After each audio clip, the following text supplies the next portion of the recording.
Coucou très cher ange, j'espère que tu te portes bien. Je suis ravie de te retrouver pour ce nouveau tirage où on va découvrir ce que va nous dire l'archange de l'argent pour la semaine du 20 au 26 novembre 2023. Et donc la vidéo va concerner les signes de terre, à savoir les taureaux, les vierges et les capricornes. D'ailleurs, n'oublie pas de liker et de partager la vidéo, ou bien de t'abonner à ma chaîne pour que tu puisses être au courant des différents tirages de la semaine. Et donc, avant de procéder au tirage général, je vais d'abord tirer une première carte qui va nous annoncer la tendance de cette semaine du 20 au 26 novembre. Et je vais tirer cette carte-là des 100 cartes pour vivre de son abondance de Lilou Masset. Allez, c'est parti. Je vais tirer une carte donc pour les signes de terre. Qu'est-ce qu'on nous dit cette semaine du 20 au 26? On nous parle d'ange. Tiens, ça tombe bien. Je demande l'aide à mon ange gardien. Je te montre la carte et on se retrouve pour le tirage de tarot.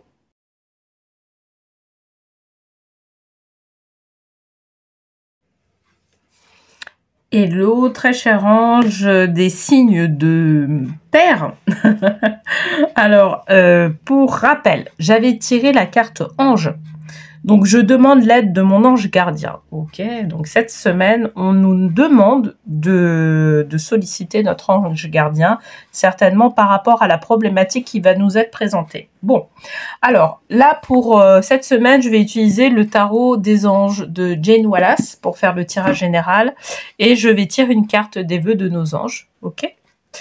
Bon, alors, c'est parti. Donc, pour les signes de terre, qu'est-ce qu'on nous dit cette semaine du 20 au 26 novembre? Alors, on nous parle de valet d'épée, duplicité. Ok. Ok, donc, en nous parlant de valet d'épée, donc c'est quand même des épées. Donc, quelque part, ça demande, ça veut nous parler d'une sorte de combat intérieur, une sorte de conflit intérieur qui peut y avoir entre ce qu'on a en tête et ce que nous dit en fait notre intuition. Je pense que si tu regardes ce tirage-là, t'es quelqu'un qui est connecté à ton intuition, entre autres, mais par moment, en fait, le mental peut intervenir pour dire, bah non, c'est pas très sécure ce que tu es en train de mettre en place. Hein, tu risques de te perdre, etc., etc. Enfin, tout ce genre de bêtises, j'ai envie de te dire, qui fait que bah, ça t'aide pas du tout à aller de l'avant, tu vas être bloqué. Et là, en fait, c'est ce que veut nous dire le valet d'épée. D'accord? Ça peut aussi symboliser quelqu'un d'extérieur qui peut aussi nous embrouiller par rapport à ce qu'on pense d'une situation. D'accord? Et effectivement, dans ce cadre-là, on demande là, explicitement, hein, je vais rien réinterpréter par rapport à cette carte, de demander l'aide de ton ange gardien pour savoir si ce qu'il y a à mettre en place, c'est sécure ou pas. Et là, ton ange gardien, en fait, lui, ce qu'il va faire, c'est que soit tu vas être à même de pouvoir capter l'information qu'il est en train de te communiquer, d'accord? Parce que, voilà, tes capacités peut-être extrasensorielles sont éveillées et du coup, voilà, tu vas recevoir cette information-là. Soit tu vas être dans une... soit ça va être les signes de la vie qui va te mettre en... tu vois, comme des petits cailloux que tu vas placer sur le chemin pour pouvoir te retrouver. Ben, c'est un peu ça. Où il va te placer, en fait, des signes pour te dire, ben voilà, en fait... pour ton âme, ce qui serait bien, c'est de pouvoir aller dans cette direction-là au lieu d'aller dans cette autre direction. Tu vois, c'est vraiment ça en fait qu'on nous dit. Bon, allez, on va prendre une autre carte pour justement avoir un peu plus de précision par rapport notamment à ce valet d'épée et ce conflit un peu qui est en cours. Alors, on nous parle de 3 de bâton. Préparation, d'accord? Pour moi, donc, quand je prends des bâtons, pour moi, en général, c'est surtout assimilé à la vie professionnelle ou la vie financière, directement. D'accord? Donc, il se pourrait que, tu vois, le contexte là que je t'ai présenté, sur ce conflit-là qu'il peut y avoir, Donc que ce soit un conflit intérieur ou un conflit, je dirais, un peu extérieur, extériorisé, tu vois, à différents degrés. Donc, par exemple, une personne qui te dit quelque chose qui va pas forcément à l'encontre, qui va à l'encontre, pardon, de ce que tu penses, mais toi tu vas pas l'exprimer, ou un vrai conflit où tu vas te confronter à la personne directement. Ça peut être ça. Et là, en fait, la question c'est sur une de tes situations, et la situation qui est concernée, c'est une situation professionnelle. En tout cas, c'est ce que nous dit la carte. Elle nous dit que c'est par rapport à ce que tu veux envisager de faire par la suite au niveau professionnel. Moi, j'ai l'impression que les personnes qui sont concernées, en tout cas par ce tirage-là, c'est des personnes qui veulent évoluer professionnellement. Alors, quand je parle d'évolution, c'est pas forcément à un niveau hiérarchique. C'est pas au niveau hiérarchique, mais une proposition de poste pour pouvoir faire autre chose, tu vois. Il y a quelque chose, en tout cas, de cet ordre-là. C'est pour ça qu'on a la carte 3 de bâton. On a cette carte-là pour dire qu'il y a quelque chose en préparation. Moi, pour moi, cette chose en préparation, elle va avoir lieu, je dirais, dans 3 mois. La date effective. Donc, 3 mois, on est au mois de novembre, décembre, janvier, février. Ouais, peut-être mi-février, un truc comme ça. Il va y avoir quelque chose en tout cas, il y a une échéance sur les 3 mois. On n'est pas sur 3 semaines, on est vraiment sur 3 mois.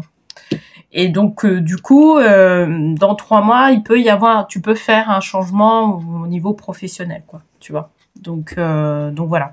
Allez, je vais tirer une troisième carte.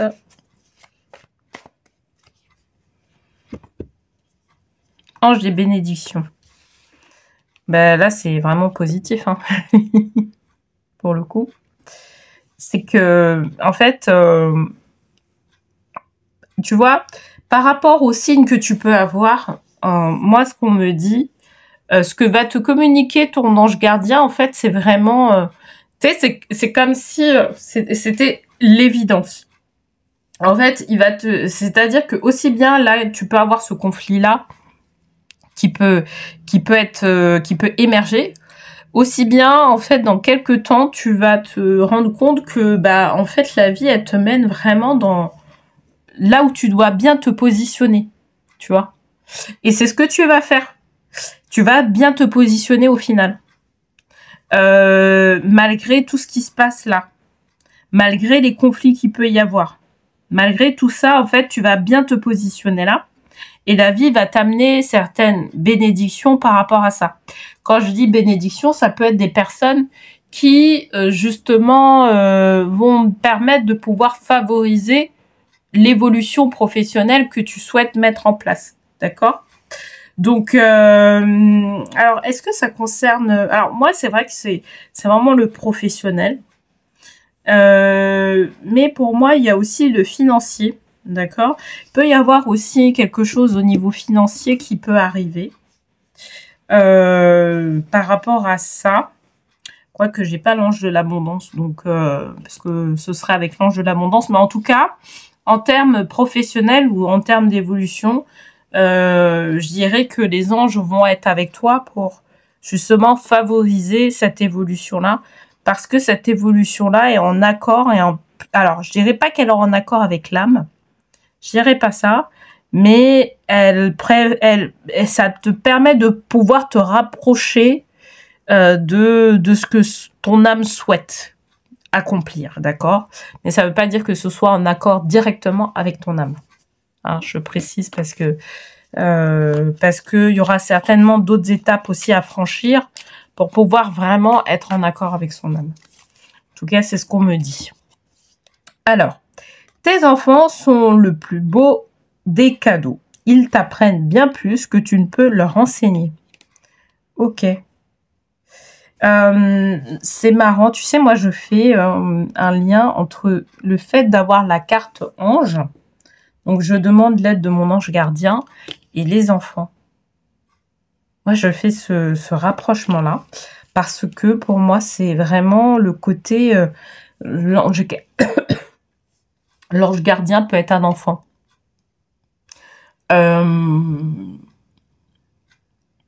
Donc, je dirais que les enfants peuvent te distiller aussi un signe comme quoi il va falloir aller dans cette direction-là. Peut-être que ce signe-là, c'est un reproche qu'ils vont te faire sous la forme de reproche. Et en fait, toi, tu vas te dire, ouais, mais c'est un reproche. Mais en grattant un peu l'histoire, tu vas te dire, ah ouais, mais c'est peut-être un signe comme quoi il va falloir que je réoriente les choses. Et donc là, en fait, cette carte-là, c'est ça qu'elle veut dire, quelque part, tu vois. Elle dit, bah ouais, à partir de ce qui se passe, ou peut-être que ça peut être aussi le fait que tu es challengé par tes enfants, par exemple, ou par des enfants qui sont dans ton entourage, et que ce challenge-là, ça permet de pouvoir nourrir, je dirais, quelque chose au niveau aussi professionnel. Tu vois le même challenge-là au niveau professionnel.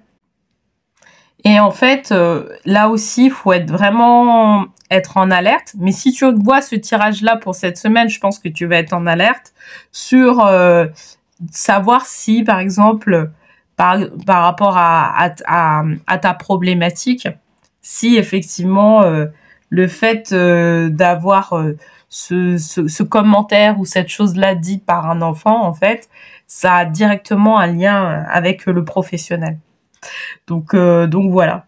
Bon, bah écoute, en tout cas, j'espère que ce tirage t'aura plu. Il est plutôt positif, ce tirage-là, même si c'est vrai que dans un premier temps, on parle quand même de conflit, mais bon, ça me permet de pouvoir asseoir quelque part, au final, ça permet de pouvoir asseoir aussi notre autorité. L'autorité, on va l'acquérir à la fois à l'intérieur, et puis après, on va la présenter à l'extérieur. Et je pense que ça, c'est la suite de ce qui se passe. Donc, en tout cas, j'espère qu'il t'aura plu. S'il te parle, n'hésite pas à l'indiquer en commentaire. Comme ça va permettre, ça me permet de pouvoir savoir, savoir ce qui se passe pour toi, savoir si effectivement les conseils qui ont été distillés sont les bons pour toi. Et puis on se retrouve la semaine prochaine pour un nouveau tirage de tarot. Je te souhaite une très belle semaine et je te dis à la semaine prochaine.